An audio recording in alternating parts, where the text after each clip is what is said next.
द्वारा वो जांच की कार्रवाई की जाएगी। हमारी ये मांग है कि वहां पर जो उद्योग और व्यापार से संलग्न विभाग हैं, जैसे कि जीएसटी, इनकम टैक्स, इनके अधिकारियों का वहां पर ड्यूटी लगाई जाए और सिर्फ उनको ही जांच के अधिकार दिए जाए। पुलिस वालों के माध्यम से जांच कराना ये कदापि उचित नहीं है, और ना तो हम इसके, क्योंकि उसके पीछे और पुलिस वालों के दूसरे जो कार्य हैं चुनाव प्रक्रिया में उन कार्यों में उनका उपयोग करें। और व्यापार और उद्योग के संदर्भ में आज हमारे व्यापार में जब हमारा कर्मचारी जाता है, हमारे अधिकारी जाते हैं, बैंक जा रहा है, बैंक पैसे लेके जा रहा है, वसूली पे गया है, वहां से पैसे लेके आ रहा है, सामान ले जा रहा है, सामान डिलीवर करना है, इन सारी प्रक्रियाओं का उसके साथ कागज पत्र रहते हैं। या तो हमें आप बताओ कि भैया इस तरीके की सारी चीजें होना चाहिए, हम कर पाएंगे, अन्यथा हमारे पास जो एक प्रक्रिया है कि हम अपने व्यापार को बंद कर दें। अब व्यापार और व्यापारी हम उपभोक्ताओं की आवश्यकताओं की पूर्ति के लिए व्यापार करते हैं। शादियों का सीजन है, हमारे आभूषण व्यवसाय है, कपड़े का व्यवसाय है, इलेक्ट्रॉनिक्स व्यवसाय है, इनमें सब में जहां एक और हर इन व्यवसाय से लोगों को खरीदारी करना है, तो प्रथम तो हमें वो उतनी वस्तुएं अपने पास संग्रहित करना पड़ेंगी, मंगाना पड़ेंगी, जिससे कि किसी को कमी ना हो। दूसरी ओर जब हम उसको बिक्री करते हैं तो बिक्री करने के समय में हम उसको उधार बेचते हैं, हमारे छोटे छोटे जो दूसरे व्यापारी हैं व्यापारियों के यहाँ भी माल देते हैं। तो इन सारी प्रक्रियाओं के तहत जो अगर माल को ले जाना, ले आना और यहाँ तक की वसूली या कैश का ट्रांजैक्शन जो है वो असंभव है। और ऐसे समय में अगर सरकार हमको 50,000 रुपए की उन्होंने बोला, हम आप लोगों के बीच में पत्रकार वार्ता कर रहे हैं। आज मुख्य नक्षत्र है और हम लोगों का पूरे साल में 2 मुहूर्त ऐसे रहते हैं जब सोना चांदी खरीदी में भीड़ रहती है। और आप लोग पत्रकार हैं, आपने देखा होगा अभी दुकानों में उस अपेक्षा के तहत भीड़ नहीं है। हर बार चुनाव होते हैं और चुनाव आयोग व्यापारियों का सहयोग करता है। सराफा एसोसिएशन हमेशा से रचनात्मक और सृजनात्मक कार्यों में सहयोग करता है। चुनाव आयोग सराफा व्यापारियों को परिचय पत्र बनाता है और जिनके पास वो परिचय पत्र रहता है तो उनके साथ कोई भी परेशानी नहीं होती। वो व्यावहारिक रूप से व्यापार करने के लिए जो आचार संहिता में पैसे का दुरुपयोग, गिफ्ट का दुरुपयोग रोकने के लिए आचार संहिता है, लेकिन देखा गया है कि मध्य प्रदेश में हाट बाजारों का चलन है। हाट बाजार में हमारा व्यापारी पूरी दुकान लेकर हाट बाजार जाता है, उसके पूरे बिल वाउचर रहता है, वो साथ में लेके जाता है और जब वो लौटता है तो लाखों की तादाद में उसके पास रुपए रहते हैं, क्योंकि ज्वेलर्स 2 लाख तक के नगद बिल काट सकते हैं। 50,000 के ऊपर पैन कार्ड वगैरह, आधार कार्ड लेना जरूरी रहता है। अभी ऐसी घटनाएं हुई कि वो हाट बाजार से लौट रहे, वो आगरा से हैदराबाद जा रहे थे, बीच में पकड़ लिए गए, सारे बिल वाउचर। उसके बाद वो कंपनी का माल था, सारे बिल वाउचर थे, उसके बाद उसकी जब्ती बना दी। रतलाम सराफा एसोसिएशन ने चुनाव को बहिष्कार किया। लॉजिस्टिक से, कोरियर से हमारे माल आ रहा था, 20 करोड़ का माल 28 दुकानदारों का, सारे बिल वाउचर। जब कोरियर से आता है तो इंश्योरेंस होके आता है, बिल पक्के बिल वाउचर होने के बाद भी वो इंश्योर्ड माल था, वो जीएसटी और इनकम टैक्स वालों ने जब्त कर लिया।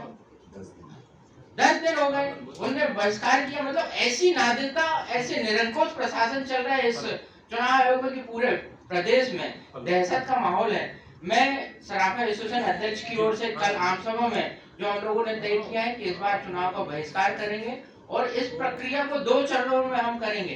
कि प्रथम चरण में हम जो चुनाव को बहिष्कार करेंगे, चुनाव के बाद आपको मालूम है कि फिर लोकसभा के भी चुनाव है, और अगर अगले चुनाव में भी ऐसी स्थिति हुई तो चुनाव के बाद भी हम कुछ, चूंकि चुनाव आचार संहिता में एक हर चीज का एक सीमित दायरा होता है, हर चीज के लिए परमिशन लेनी पड़ती है, चाहे प्रदर्शन हो या कुछ हो, तो हम 2 चरण में उस प्रक्रिया में भी जाएंगे।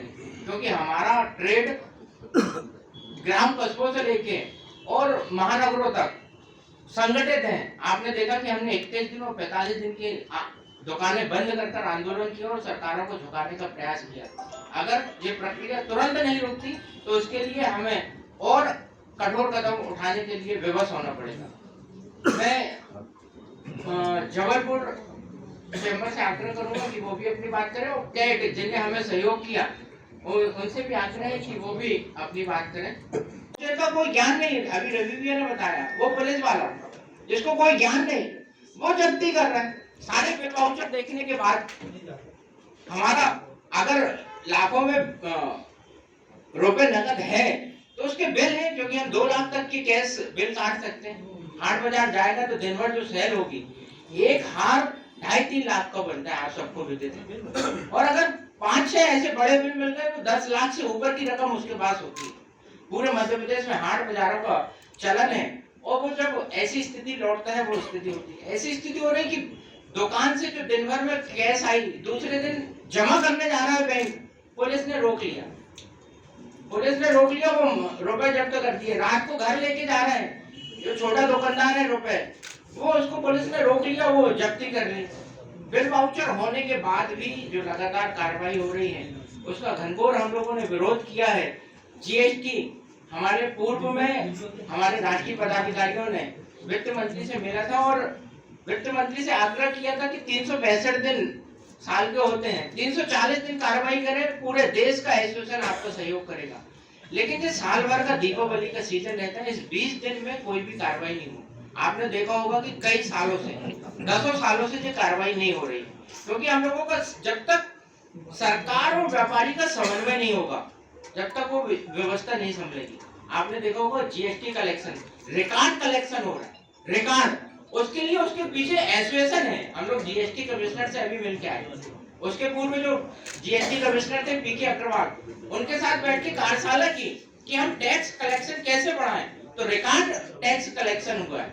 हमने जब 45 दिन की भी हड़ताल की, कभी हमने इस बात का विरोध नहीं किया कि हमें नंबर 2 का व्यापार करना है। सराफा एसोसिएशन हमेशा स्वच्छ और स्वस्थ व्यापार करने का पक्ष रहता है, ज्यादा से ज्यादा टैक्स, क्योंकि हम तो टैक्स कलेक्टर हैं, हमें उपभोक्ता से टैक्स लेके सरकार को देना है, हमें कोई दिक्कत नहीं। हमने अपने छोटे और मझले व्यापारी लगातार जब्ती। इन दिनों में हमारे पास बात करने का जब टाइम नहीं रहता है, पूरे प्रदेश में ऐसी स्थिति बनी हुई, ऐसा वातावरण बना हुआ है, दहशत का वातावरण बना हुआ है व्यापारियों के साथ, उपभोक्ताओं के बीच में भी ऐसा दहशत का वातावरण बना हुआ कि वो कैश लेके नहीं आ पा रहा है। किसान जिसके पास कोई बैंक बैलेंस नहीं रहता है, वो निश्चित रूप से ज्यादातर कैश खरीदी करता है, और वो सारी व्यवस्थाएं किसान को उन सब चीजों में छूट भी दी गई है। वो गांव से शहर नहीं आ रहा है, इतनी दहशत है। अभी 4.5 लाख रुपए पकड़े पाटन के पास, सारा सब कुछ होने के बाद वो जब्त कर दी, फिर 3 दिन बाद छोड़ दिया, क्योंकि उन्होंने साबित कर दिया। लेकिन पुलिस को कुछ वाउचर और वो सब कुछ पता नहीं है। और सराफा व्यापारी अगर विरोध करेगा, निश्चित रूप से कल आम सभा हुई और हमने इन सारे विषयों को लेकर लगातार, हमारे साथ कैट चैम्बर, जबलपुर चैम्बर था, हमने पूर्व की प्रक्रिया को अपनाने के लिए अधिकारियों से बोला, कलेक्टर से मिले, चुनाव आयोग से मिले, एसपी सीएसपी से मिले, एडिशनल एसपी से मिले, उनसे पुरानी प्रक्रिया अपनाने की बात कही। लेकिन उनने कल हम लोगों को बिल्कुल मना कर दिया कि हम चुनाव आयोग हमें उस प्रक्रिया को अपनाने से रोक रहा है। तो कल आम सभा बुलाई सराफा की और हमने चुनाव का बहिष्कार करने की घोषणा की है। जबलपुर में करीब 10,000 परिवार, हमारे साथ सिर्फ सराफा व्यापारी नहीं है, हमारे साथ कारीगर हैं, हमारे साथ दलाई वाले हैं, हमारे साथ टंच वाले हैं, जोहरी संघ है, पटवा है, स्टाफ है, और हमारे पास एक उपभोक्ता की इतनी बड़ी श्रृंखला है कि अगर हमने उनको प्रेरित किया कि वो मतदान न करें, जैसे रवि भैया ने बताया कि नोटा का प्रयोग करें, अगर वो बहिष्कार नहीं करते, मतदान करने जाते भी अगर उन्होंने नोटा का प्रयोग किया तो क्या स्थिति बनेगी। सरकार को हम आपके माध्यम से चेतावनी देना चाहते हैं कि ये व्यापारियों को परेशान करना बंद करें। आपने देखा होगा कि 4 दिन पूर्व चुनाव आयोग की विज्ञप्ति आई थी, उन्होंने बोला कि पिछले बार से 4 गुना हमने रिकवरी की, और 1 भी रुपए वो जिसमें चुनाव में दुरुपयोग होना वो नहीं था। सारा व्यापारी 2-3 घटना में आपके आचार संहिता के तहत चुनाव आयोग द्वारा जो जब्ती की कार्रवाई की जा रही है, उसमें सबसे ज़्यादा प्रताड़ित सराफा एसोसिएशन के व्यापारी हैं। जैसा कि आप सबको विदित है कि मध्य प्रदेश में हाट बाज़ारों को चलन है और हमारा व्यापारी पूरी दुकान लेके हाट बाज़ार जाता है और दिन भर सेल करके जब लौटता है तो उसके साथ सोने चांदी के जेवर के अलावा कैश भी होती है और वो पुलिस अधिकारी उसको लगातार जब्ती की कार्रवाई कर रहा है। उसके पास बिल वाउचर होने के बाद भी ऐसी लगातार कार्रवाई हो रही हैं, उससे पूरा मध्य प्रदेश का सराफा एसोसिएशन पीड़ित है, सराफा व्यापारी पीड़ित है। इस प्रक्रिया को पिछले बार भी चुनाव हुए, उनमें हमारे परिचय पत्र बनाए गए और जिनके पास परिचय पत्र रहते थे उनके साथ तो व्यापारियों जैसा व्यवहार होता था और उनको परेशान नहीं किया जाता था। लेकिन इस बार चुनाव आयोग ने पूरे अधिकारियों को निरंकुश कर दिया है और इस निरंकुशता में पूरे मध्य प्रदेश का व्यापार दीपावली के सीजन में, जब पुख्त नक्षत्र और धनतेरस में पूरे खरीदी होती है, सोना चांदी की खरीदी होती है, इन दिनों सराफा एसोसिएशन और सराफा व्यापारी अनेक योजनाएं, गिफ्ट और उपहार बांटता है। उसके कारण जो आगे शादी का सीजन रहता है उसमें उनकी भी खरीदी इसी फेस्टिवल सीजन में होती है। उन सब के कारण लगातार व्यापारी और उपभोक्ता दोनों डरा हुआ है और उससे व्यापार का भी नुकसान हो रहा है और राजस्व का भी नुकसान हो रहा है। कल हमारी आम सभा थी, लगातार हमने प्रयास करने के बाद भी अधिकारियों के द्वारा हमें कोई सहयोग नहीं किया जा रहा। आम सभा में हमने चुनाव का और मतदान का बहिष्कार करने की घोषणा की है। कल आम सभा में हमने 2 चरणों में इस आंदोलन को चलाने का प्रयास किया है, क्योंकि आने वाले 1 साल बाद फिर लोकसभा के चुनाव हैं। तो प्रथम चरण में हमने चुनाव का बहिष्कार किया है और हम अपनी दुकानों में काले झंडे और बैनर पोस्टर लगाकर इस चुनाव का बहिष्कार करेंगे। हम जबलपुर में करीब 10,000 परिवार हैं जो इस चुनाव का बहिष्कार करेंगे। मैं आपके माध्यम से दूसरे ट्रेडों से भी, जैसे आपने देखा कि अभी 16 trade Mahakaushal chamber of commerce Jabalpur CAIT और बाकी सारे लोगों ने इस हमारे विरोध का समर्थन किया है। हम दूसरे ट्रेड से भी आग्रह करूंगा कि आकर इस प्रकार से चुनाव का बहिष्कार करें, क्योंकि इस हमारे ही द्वारा इस पूरे देश की अर्थव्यवस्था चल रही है और अगर हमारे द्वारा ऐसी व्यवस्था होती है तो उसका हम घनघोर विरोध करेंगे। धन्यवाद।